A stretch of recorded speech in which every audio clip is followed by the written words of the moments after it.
سنتوں کا میں چرچا کروں رات دن، ہوتا ایسا جذبہ پہ چار یار۔ اللہ اکبر اللہ اکبر۔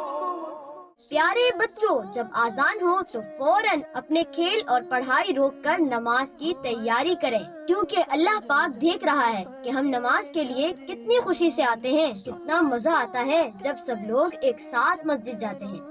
اللہ پاک دیکھ رہا ہے کہ کون سب سے پہلے پہنچتا ہے۔ تو بچوں یاد رکھو، مسجد میں جانے سے پہلے ہمیشہ ایک دعا پڑھی جاتی ہے، اللہم افتح لی ابواب رحمتک۔ اے اللہ پاک میرے لیے اپنی رحمت کے دروازے کھول دے۔ پیارے بچوں، نماز برائی سے بچاتی ہے، نماز سے ذہن صاف ہوتا ہے اور غصے کی آگ بجھ جاتی ہے۔ نماز ہمارے پیارے آقا حضرت محمد صلی اللہ علیہ وسلم کی آنکھوں کی ٹھنڈک ہے۔ نماز قبر میں روشنی کا ذریعہ ہے۔ نماز مسلمان کے دل کی، چہرے کی، قبر کی اور قیامت کی روشنی ہے۔ آؤ نماز پڑھیں اور اللہ پاک کو راضی کریں۔ صلو علی الحبیب صلی اللہ علی محمد صلی اللہ علیہ وسلم۔